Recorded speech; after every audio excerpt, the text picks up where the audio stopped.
Sabe aquela batalha interna que a gente enfrenta todo dia? Aquela briga entre o que a gente quer fazer e o que a gente sente que deveria fazer? Pois é, um estudo bíblico que analisamos chama isso de o combate entre a carne e o espírito. Vamos mergulhar nessa ideia e entender o que está por trás dessa luta.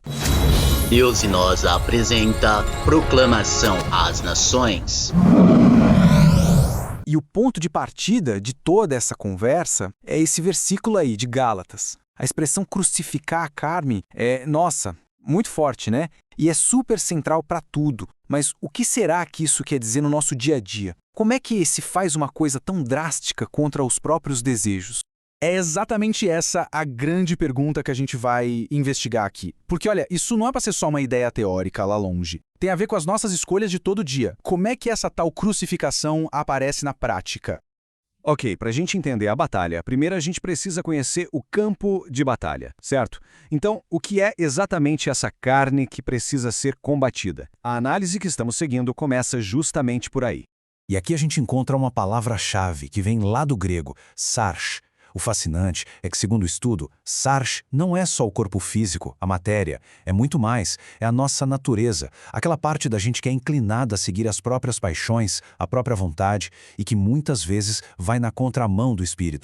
E qual é o resultado de agir segundo a sarx? Bom, a análise aponta para um estado de paralisia, de confusão. É aquele conflito interno, onde o sim e o não moram juntos na nossa cabeça. E aí, fica impossível ter clareza ou tomar uma decisão firme. Para deixar essa ideia ainda mais clara, o estudo vai fundo e investiga uma outra palavra grega. E ela revela a raiz dessa confusão toda. Essa palavra é eláfria. A gente pode traduzir como leviandade ou inconstância. Ela descreve perfeitamente uma mente que não tem firmeza, sabe? Que age sem ter certeza, sem convicção, quase como se estivesse flutuando sem direção. E se a gente olha a origem da palavra, a imagem fica super clara. Elafria vem de elafros, que significa leve.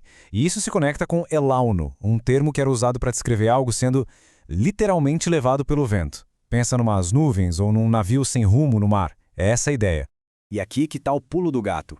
Essa inconstância toda não é vista como algo que acontece por acaso. Na verdade, é uma condição de passividade.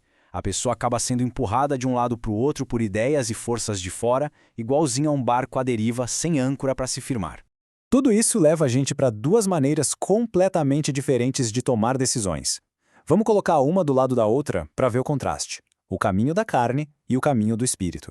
E olha, a diferença é gritante.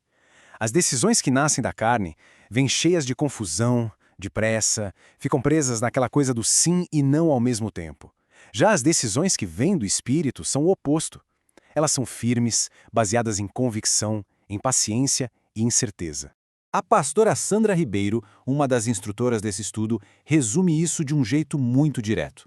Ela diz que essa impulsividade, essa pressa para falar, para agir, isso é típico da carne, e é justamente isso que o caminho do espírito tenta substituir pela paciência. A partir desse ponto, o estudo usa essa lente do conflito entre carne e espírito para fazer um tipo de diagnóstico do mundo em que a gente vive hoje. Segundo essa visão, o grande problema é uma inversão de valores. A matéria, os desejos do corpo, acabaram virando os chefes, ditando as regras para a alma, quando deveria ser o contrário. E essa inversão, de acordo com a perspectiva apresentada, bagunça a tal ordem natural.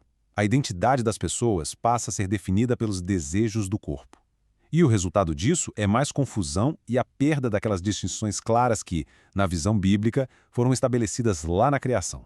O argumento aqui é bem irônico, se a gente parar para pensar. O mundo promete liberdade ao dizer siga seus desejos, mas o resultado, segundo essa análise, é justamente o contrário, uma forma de escravidão. A pessoa não está mais no controle, os desejos dela é que estão.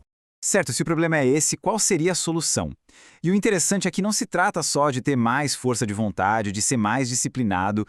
A chave, segundo o estudo, não é lutar essa batalha com a própria força. A solução é uma mudança radical de perspectiva. É parar de olhar para si mesmo, para as próprias fraquezas e começar a olhar para Cristo. O processo que o estudo descreve tem 3 passos bem claros. Primeiro, a humildade de reconhecer a própria fraqueza. Segundo, o ato consciente de dizer não para os desejos da carne. E, por fim, o passo que muda tudo: buscar e se encher da força que vem do Espírito. E essa citação final resume perfeitamente a essência da solução. A força para vencer essa guerra não vem da gente. É um poder que o Espírito nos dá, lá dentro, para fortalecer o nosso homem interior. E com isso, a gente fica com uma pergunta para refletir. O mundo todo grita, siga seus desejos, seja livre. A perspectiva que a gente viu aqui diz o contrário, que a verdadeira liberdade pode estar em negar esses desejos. Então, o que será que se ganha de verdade ao escolher esse caminho? A resposta, segundo esta análise, seria a própria vida do espírito. Uma ideia, entanto, para se pensar, não é?